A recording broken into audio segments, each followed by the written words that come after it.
you may or may not know is there's a nice mix of people here today. We are going to do that now. So I'm going to pull one card. Amy, you are going to be paired up with Maria Presley. Okay? Those you two. Yes. Lynn, you're going to be paired with Joy. Lynn and Joy.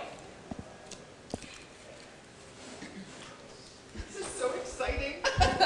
Brenda, you got Dana.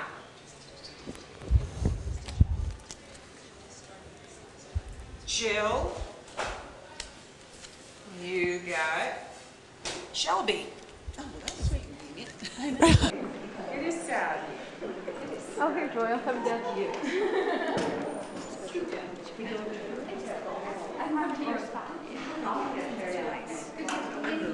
Yes. So Sherry, you can stay. Stay here. Yeah, but you two can sit here. Go back there. Oh, is this what you want? Yeah, and this is, yeah, and so I owe you money.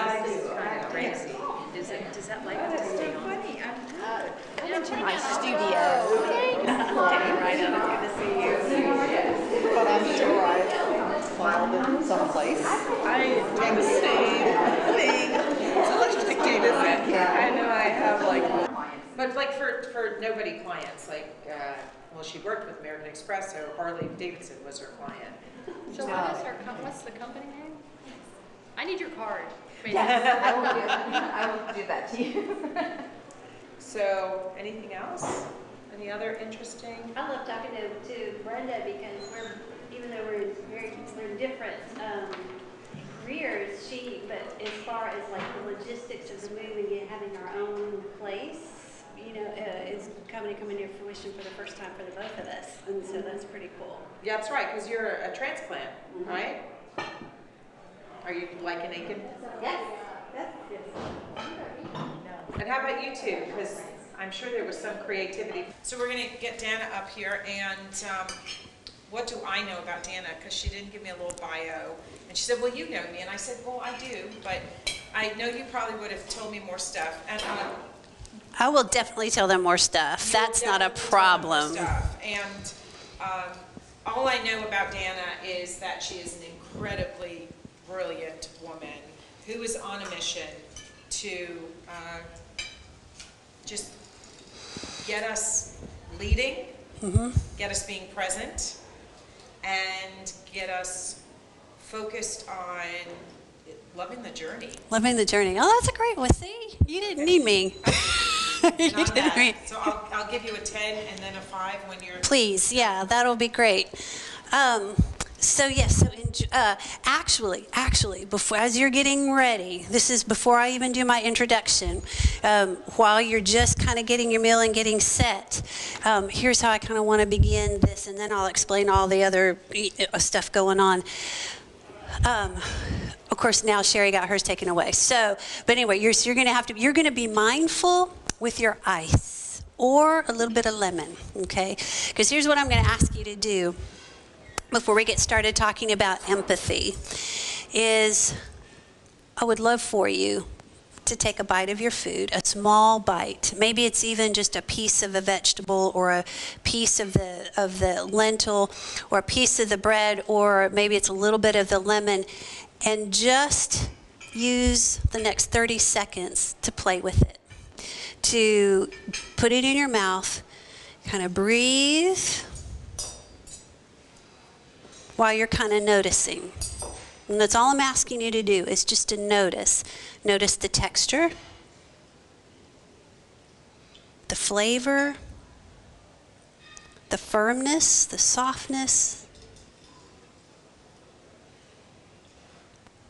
And while you're doing that, maybe just bring your awareness to where your breathing is.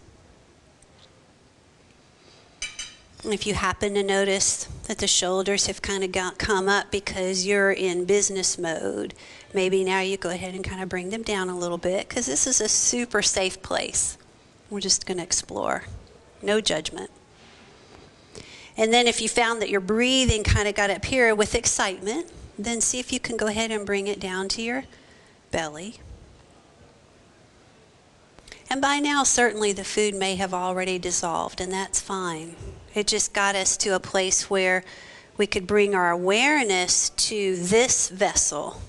Because before we can empathize, before we can attempt to understand where another person is coming from, we first kind of have to understand where we are first.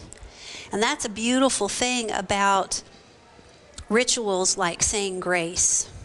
Or maybe it's just taking that quiet time. Whatever that higher power is or that time that you need, that is really a mindful space for us to be in, because we can kind of do this internal scan first.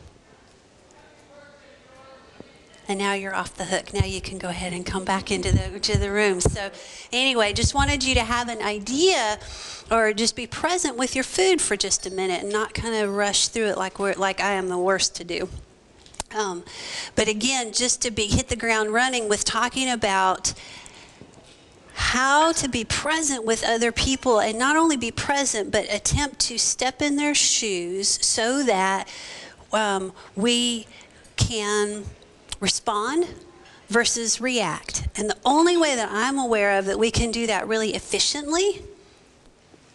from an energy standpoint and effectively, is making sure that we are taking a little bit of time to see where we are first, to where we are, where we're not, and to make some adjustments that way. And little moments like this, just that before that first bite, are little pieces of time that you can carve out for yourselves before you enter into the rest of your business day. And certainly what we're going to talk about today is applicable to outside of work also. So as you are hopefully enjoying your meal a little bit more, and your little insides are going to metabolize that food a little bit more efficiently because you took some time and a little breath with the food. I am Dana Rideout. I am a mental health therapist. I'm a licensed professional counselor. And the scream, of course, and the irony of all this is I'm a registered yoga teacher. That has nothing to do with yoga. And so I know that there are doubts, and I know as I talk about some yoga postures, you'll be like, oh, hell no. Not if it's going to end up like that. No, I just had I had a tear in some cartilage that came on over time. It does that all the time. Came on over time, and so actually my orthopedic surgeon says that actually because of my practice of yoga, I am healing quite nicely, and the mobility and the strength, and so I need to keep it up. So yes, no, my people over at Hitchcock, namaste to all the yoga stuff. That's good. So anyway, and then Jeff is here in an indirect way because of this group and the energy that this group has given me. I was already kind of on a trajectory to grow my private practice, which is what I am in now and have been since 2013. I do individual counseling, I do group therapy. Recently I've been incorporating group therapy and incorporating yoga into the therapy, so we're processing some stuff as well as doing yoga poses that are indicated for what's coming up in the mental health session. So it's pretty cool. But what we're doing now, what I'm doing now is, and have been for the last year, is growing the counseling portion to actually do what we finally determined what I'm kind of doing is organizational counseling. So many of the clients that come to me it's been highly recommended by an employer that they come see me.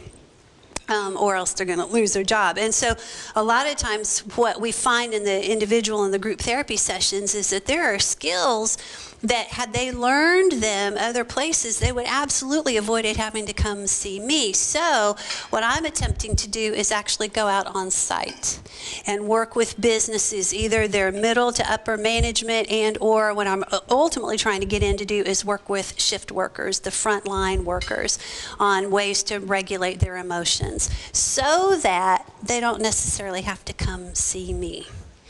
It doesn't have to get to a crisis level. Does that make sense to you? And actually, I'm getting feedback. Organizational counseling, business counseling.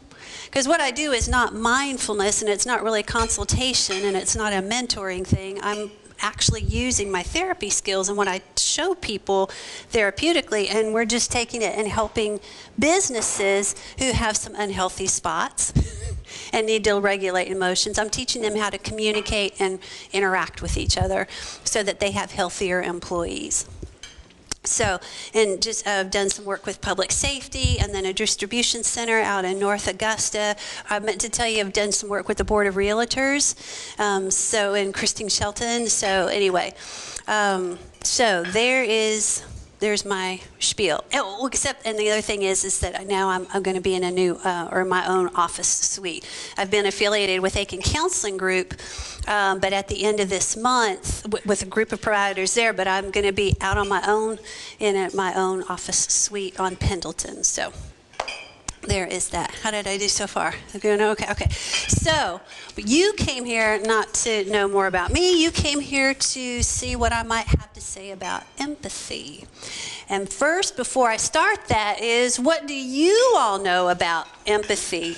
And more importantly, what are some of the applications of empathy at work? What have you read? What do you know of empathy in the workplace? And let's leave it in the workplace.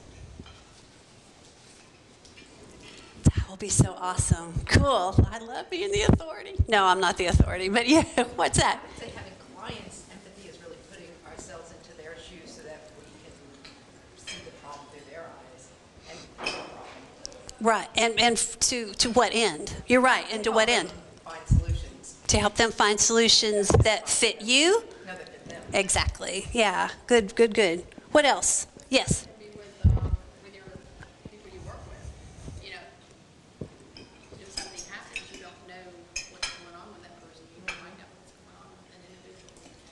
You know, because we all have things that happen that affect the way we act or react. And until you know how somebody's reacting to something, you need to be in their shoes. You need to know why they're reacting.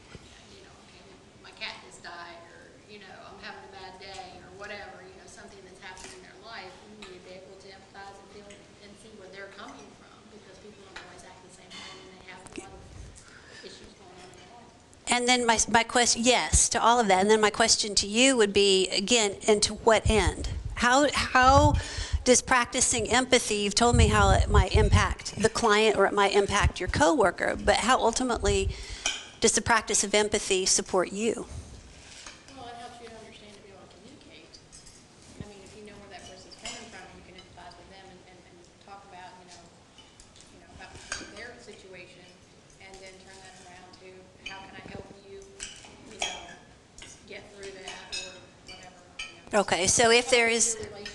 Yeah, so if there is an end for you to be able to go in and support their efforts, whatever that might be, then it sounds like more than likely, and of course I know you would be Johnny on the spot or Jane on the spot. You would be right in there to see if you could help. There's and yes to all of that. Again, there's one other little piece in that that's really important too, that I think is really beneficial, that and we all tend to gloss over. Any ideas? Yeah. It helps you minimize your reaction to the situation.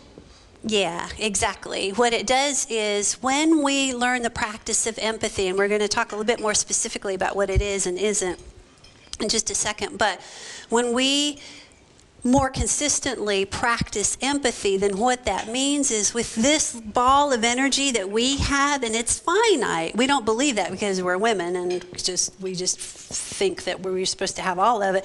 But we really only have this much, and it's for us to budget every day. And sometimes, not sometimes, all the time, we have to rebudget, we have to reprioritize.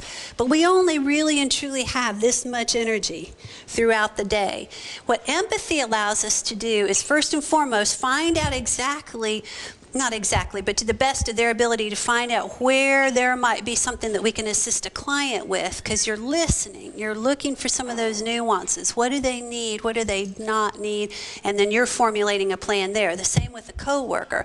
What might they need? What might they not? So that you don't put your agenda hopefully, into the mix, because that's not a good use of our time. But we don't put our agenda in, and we can conserve our own energy. And so that when they're not super kind, or if they're not really compassionate, or if they're a little edgy, or pretty short, or they've kind of ignored us, they haven't said hi that morning, that we don't take it personally. And that's where, I don't want to say especially our gender, because I think that would be a little too generalizing, but we are a gender that the brain is wired for community and for relationship. That was our safety back in the day, and we do that usually to our own. It's wonderful, but it's also the thing that makes us kind of anxious and not sleep well at night, and kind of breathy, and we don't eat right, and maybe we have a little too much wine when we're in it, so it can cause some problems for us because we're trying to do so much. Our intentions are really good. When we start taking stuff personally, though, that's a whole other level of stress, and yet we tend to do that more because we really are good-intentioned women, and we are trying to keep people together, and sometimes it can look like people are kind of looking right at us, and when they say, I don't want your product, I told you I don't like it this way, and we can, if we're not skilled and empathic, we can take it personally. And that's what I'm here to try to help us to step back from, is the tendency for us to, and guys do this too, but anyway, to kind of take a step back so that we can conserve our energy and be better equipped to meet our clients, to meet our coworkers where they are, and still conserve our own energy. Empathy. A couple of you mentioned that it's understanding the emotions of the other person, kind of stepping in their shoes, I think. What else is empathy? How else would you describe empathy?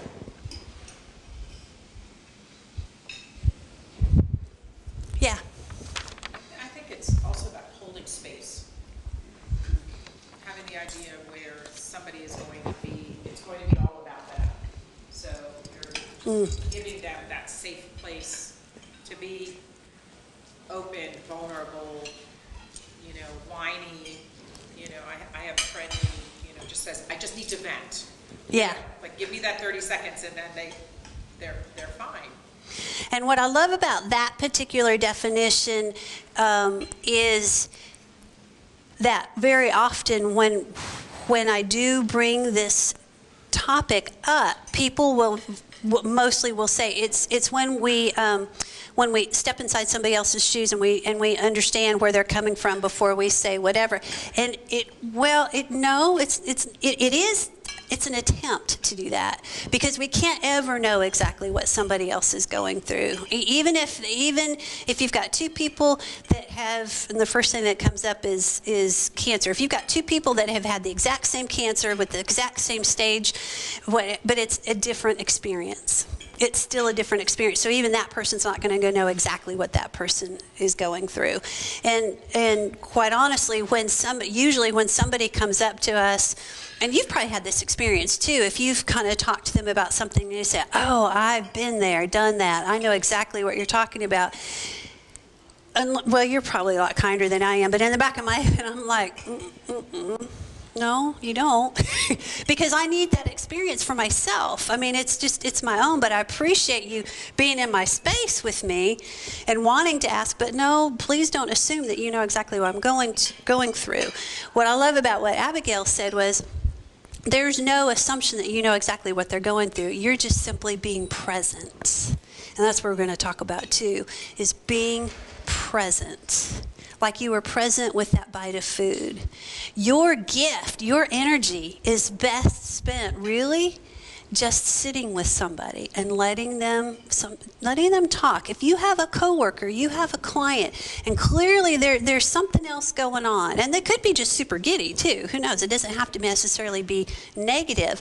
But if you've got somebody sitting across from you that is struggling with something, instead of going in and immediately trying to fix it, which is also a part of our DNA too, and then the female brain, because that's just what we do, and that was a part of our safety back in the day. So instead of trying to go in and fix it, and then you feel really bad because you didn't fix it, or you might even get a little PO'd because you told them how to fix it and they didn't go in and fix it the way you said to, and now you got a little bit of resentment. If you will just hold some space with them, if you will just sit with them and listen, and do the thing that we've been doing in this meeting for most of us here, I think all of us I've seen do it, and that is there's eye contact and there's nodding. And there's a leaning in that happens, especially when we were networking. We were leaning in, and we were just with each other. Yeah. Could you call it purposeful caring? Purposeful caring? I guess you could, yeah. I like that. I've Wait. been thinking about what are the words to describe how I would It's do what you're, or do I do what you're saying?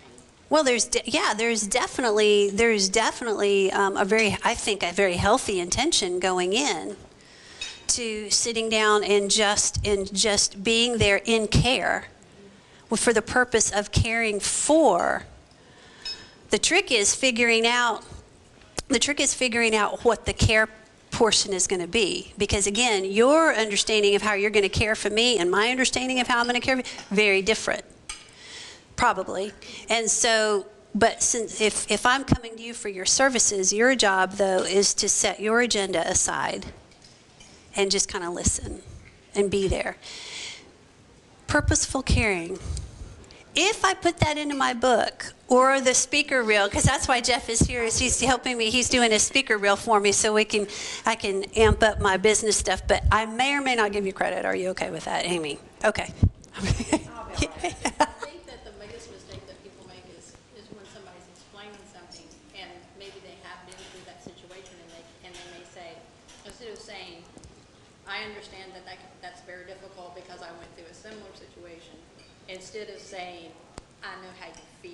Yeah. Because you don't know how that person feels. Yeah. That's the key. Yeah, and again, that's not to say, and look, and I've done that before too. Let me just be very clear. I've done that before lots and lots of times, not since I was trained as a counselor, but before that. And it doesn't mean that that was wrong, but what we're coming here to talk about today is how to keep communication open, how to create a workplace with our clients, with our colleagues, where people feel safe enough to be who they are, which opens up their creativity, which helps them feel a connection.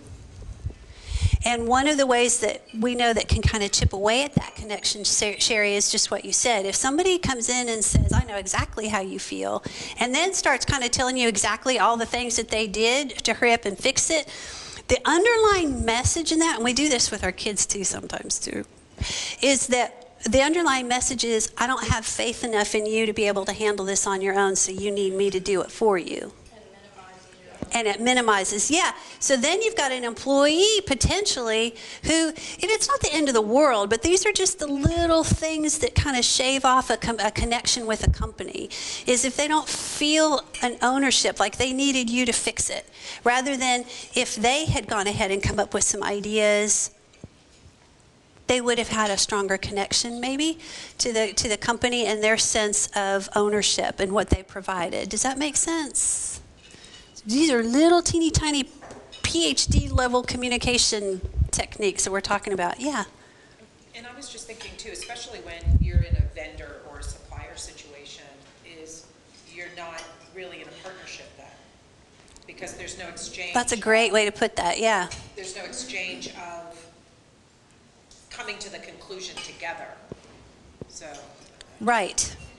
And yes, you're exactly right. And just to be clear though, the practice of empathy, of being curious, of being present, and really listening and watching the body language and seeing where you fit is highly manipulative. it comes from where I learned some of my techniques is from counseling. A counseling technique that you are probably familiar with, but it's motivational interviewing, and it was actually what we used. Well, it was used primarily at the beginning stages with people with addictions, but I use it all throughout, and it's very much what you're looking for, even in your empathy, even in your attempt to understand that other person. What you are doing, to be clear, is you are looking for change talk. In motivational interviewing, that's what they refer to it as, is change talk. They're going to give you a little nugget, and they're not even going to know that they gave you that nugget. Or in the developers of MI said that it's like your job in being present, holding space, but you are absolutely right there with them, is they're going to toss out a flower. There's going to be a lot of words, and then there's going to be a flower. And then there's going to be a lot of blah, blah, blah, and there's going to be another flower.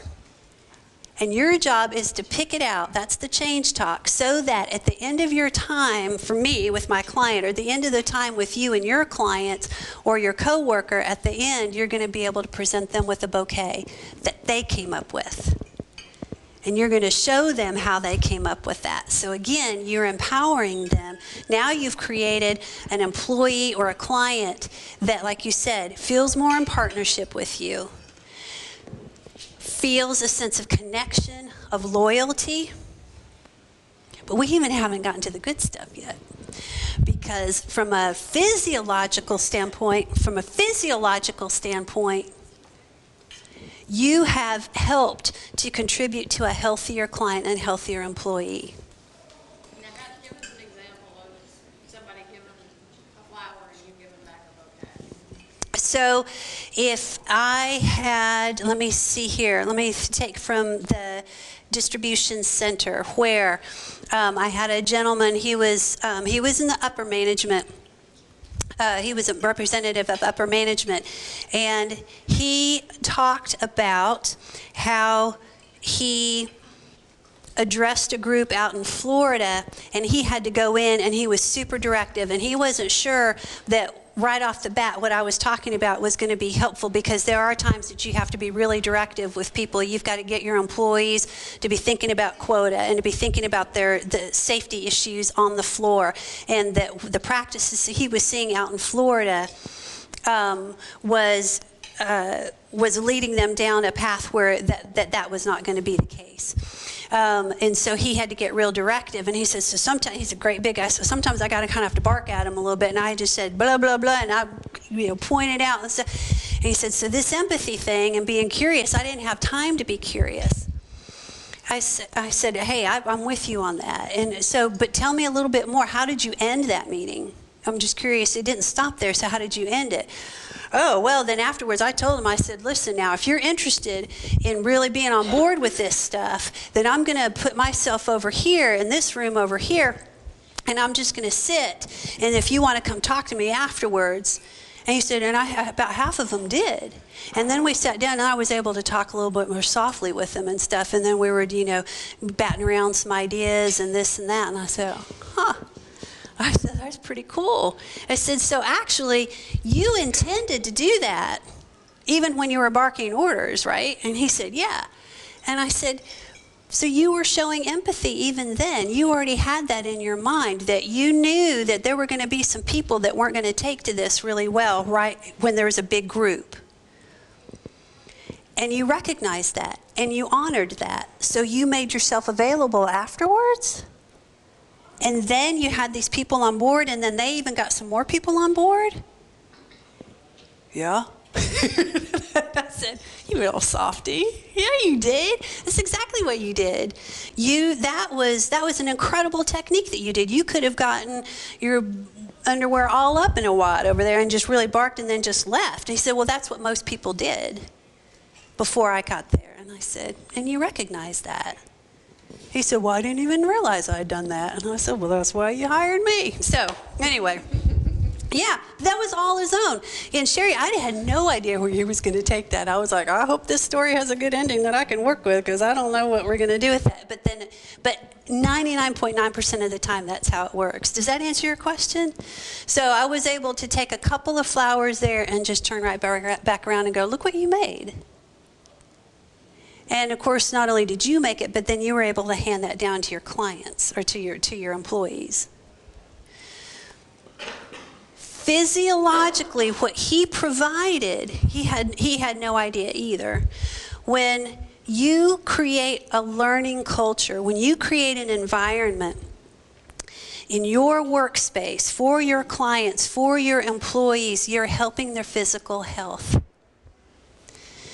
You're helping their physical health because just even in this room, we have shared oxytocin. And some of you have already heard me talk about this before. We are sharing a nurturing hormone. This one's got it all day long because he's making a baby.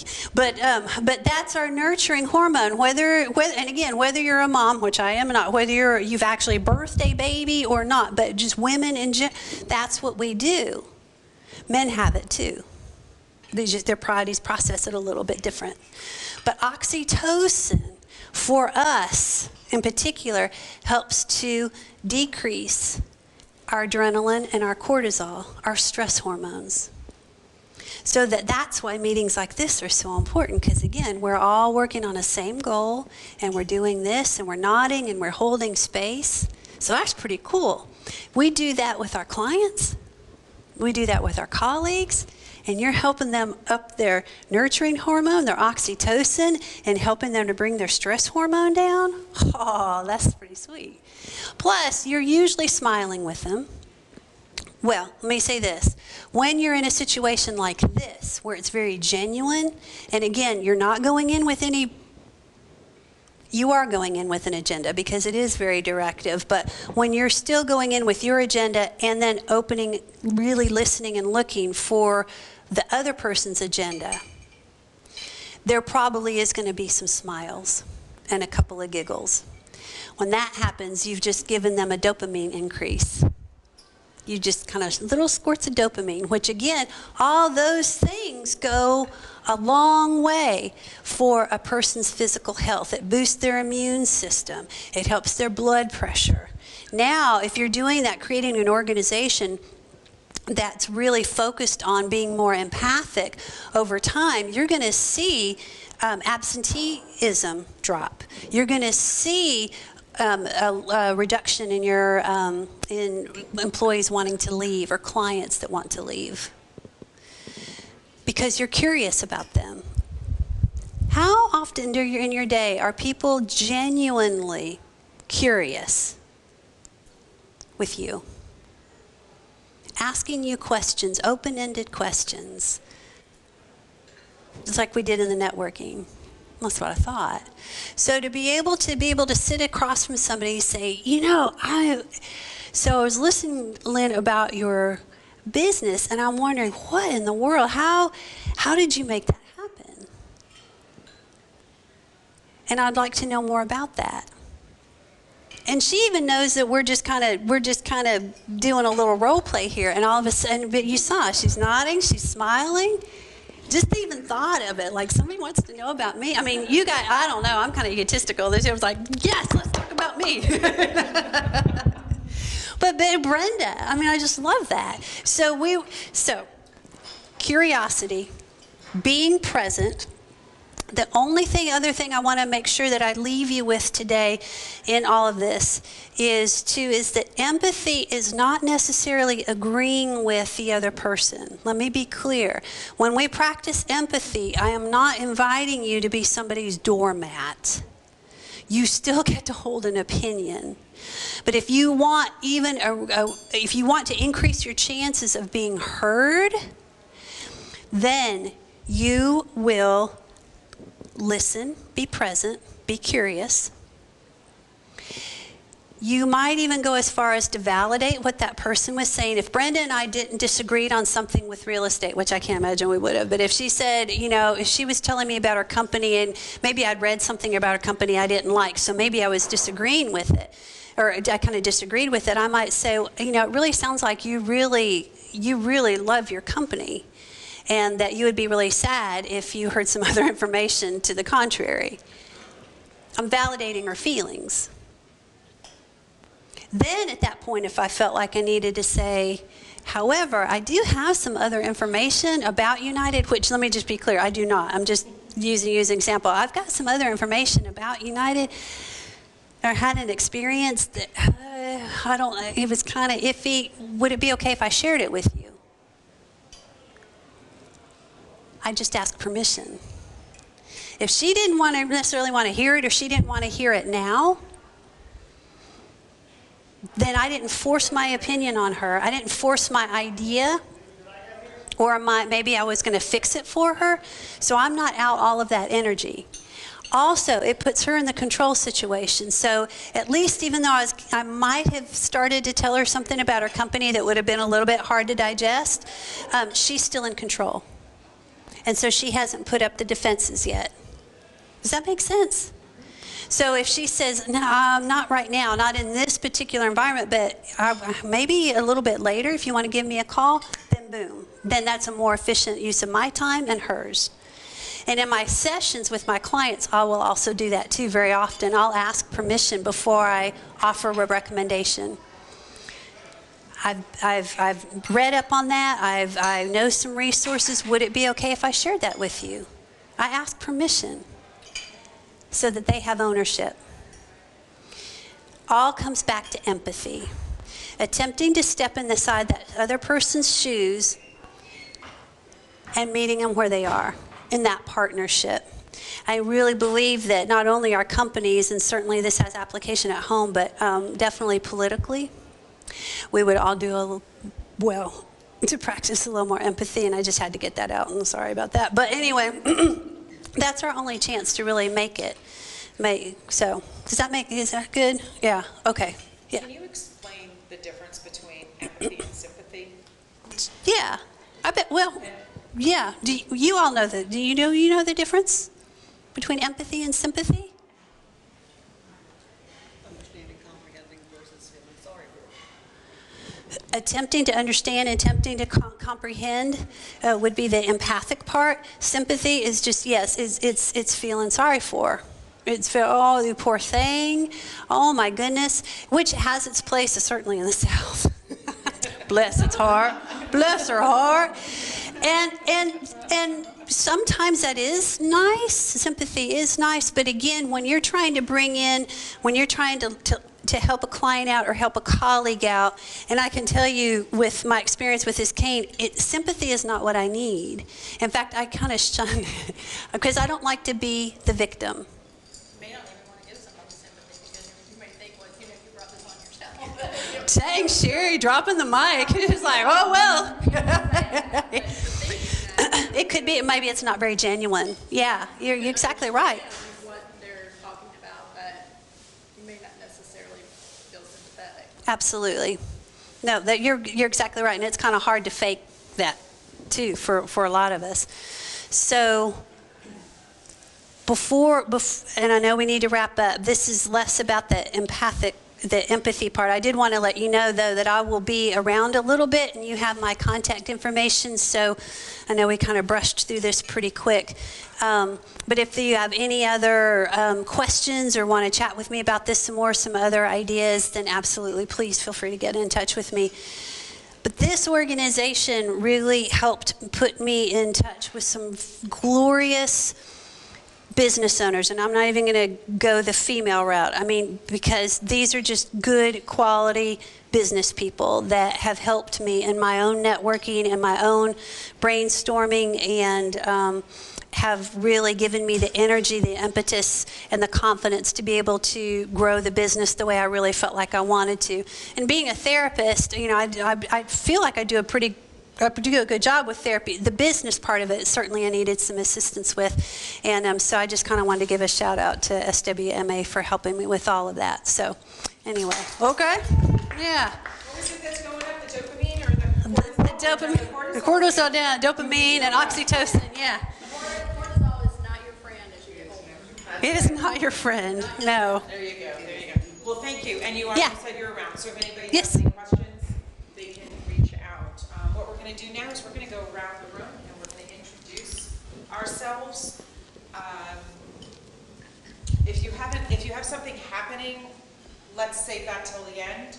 But Shelby, why don't we start with you in terms of introducing yourself?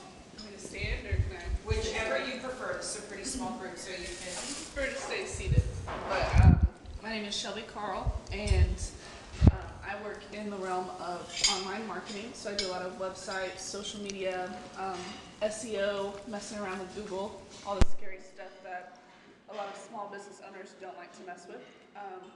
So that's primarily like the kind of services my business offers. But I am happy to say that I'm able to service clients in a wide variety of areas and in different cities and locations. That's one of the perks of being in online marketing. So, Thank you. And Miss Jill. Jill Gaynor. My company is JLG&A Marketing Communications, and I work with a wide variety of clients to help them promote their business, their products, their services, their brand in a consistent manner across all those different platforms, whether it be a print marketing or it be exhibit marketing or it be internet marketing with websites and brochures. So make sure that they have that consistent branded message that then all the marketing dollars they need to spend are spent wisely. And I'm Lynn Willison. I'm a meeting planner, and not only do I plan meetings, but I also focus on contracting, finding the ideal location for the meetings and social events, as long as there's 10 sleeping rooms or more, and doing the contracting, and I can plan as well. And who pays for your services? There is no charge to use my services for contracting and negotiation. It's just a cost of business. The hotels. It's basically I'm paid by the hotel commissions. So. I always think that's cool. Miss Samantha.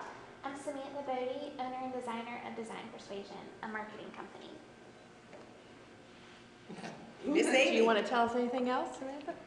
I'm to the point. To the point. I'm Amy Hain. I own long-term liaisons. I'm what's called an aging life care manager. And that's really just a fancy name for someone who helps my clients, typically elderly people and their families, make decisions about their care. So anything from, do they need to transition from home to an assisted living or a nursing home? Is there a need for guardianship? Is there long-term care insurance? Would they like to use that? How do they afford care and navigate the whole system related to either being disabled or being elderly, and how do you make sure the client has what they need? Miss Brenda. Hi, I'm Brenda Daly. I'm with United Real Estate. I'm new to Aiken, and hopefully within several months, I will have an office here in Aiken. Currently, right now, I'm working out of the Lexington office and Columbia office, so I'm looking forward to that endeavor here in Aiken. I'm Sherry Seiler, and I wear two hats. I am the co-owner with my better half right there of CSRA Multimedia, offering all kinds of audio, video, visual equipment, rentals, installations, and the proud owner of our new baby called The Showcase, which you guys will see soon, hopefully at the end of the month. And then I also am with the Aiken Chamber of Commerce with memberships, the Welcome Aiken magazine, and now our new site called aikenhasit.com. If you haven't looked at that, you need to take a look at it. It's really awesome. To tell you about we have an event coming up Thursday, Business After Hours, if anyone wants to attend as a guest, if you're not already a member. It'll be great networking. There'll probably be average 180 people at each event, so that's a great event for you to meet folks that you don't know to share your business with. I'm Maria Presley, Director of Marketing at Hounds Lake Wellness Associates, and a lot of PR involved, and I love it. I love meeting people and getting to know who would be the right fit for our business. And so we've done quite a bit. Great. I'm Maria Glinsky. I'm the owner of Hounds Lake Wellness Associates. I'm a veterinarian. I'm a Pilates instructor. And right now we have this building in Hounds Lake. It's a 7,000 square foot building, and we're creating Hounds Lake Wellness Associates. We have another 2,000 square feet. I would love to find more practitioners that are wellness oriented. So join us. And my name is Joy Trammell. I am in the heating and cooling industry. I help women minimize the heat from hot flashes and night sweat with an all-natural body spray for hot flashes and night sweats. And I'm Abigail Tiefenthaler, founder of Sweet Spot Strategies. And I guess I do two things. One is I bring, I support the marketing, branding, sales continuum and work with a number of different people and when we need resources to actually have that happen, because I'm a strategist. So everything I deliver is really, let's talk about what the next idea is and how do we implement it, and then we bring on the right resources. But I also like to bring events to this community. I guess you would consider us WMA. It was an event 2 years ago. In September, we're going to be 2. I can't believe it. Last month, we had a very small, intimate, one-day sales strategy program. And actually, Jane is coming back in September. And on Thursday, the 21st, we're going to do an event in Aiken. And on Friday, the 22nd, we're going to do an event in Augusta. And it's really, again, to talk about sales strategy. And it was cute because I know Amy and Mary Beth are friends. Mary Beth was the recipient of the one-day basic event, and Amy hadn't talked to her, so I reached out to Mary Beth and I said, good or bad or indifferent, I just want a little bit of feedback. And she said, no, I thought it was great, and she was going to be here today, and she ended up with kids' dental appointments, I think it was. And she was talking about how she's, anything I want her to do, she'll do, because she really got a lot out of it. And then the next morning, I got this very sweet text that said, I actually put in place some of the wording that you and Jane had talked about, and I had a client book from that email. And I was like, yes, that means it works. So if anybody is interested, we are doing that. I am launching, and actually Jeff was a part of the beta, my virtual online build your big bold brand. And I've been working really hard to get that done, because Thursday I'm speaking down in Fort Lauderdale, and then on Saturday I'm speaking in Boston. So I leave here to drive to Fort Lauderdale and then fly to Orlando, fly from Orlando to Boston, and in between it I get to see my dad and my daughter, so it's all really a great trip, and I'm very excited about the fact that some things are being birthed. And I also would mirror that SWMA in Florida was a great source of camaraderie and letting us all know. We did get sympathetic from time to time, but for the most part we were empathetic, because we were really all about trying to build a community. And I find that being here now and having just such an amazing group of women who come regularly to this meeting, I look forward to this lunch every single month. So I know I have a slight vested interest in it, but I do want to let you know that I always feel like I get more out of it because of everybody who's in this group. So thank you. And on that note, I guess, do you want to talk a little bit more about where is the after hours on Thursday, or the hours, or? Business after hours is 5 to 7.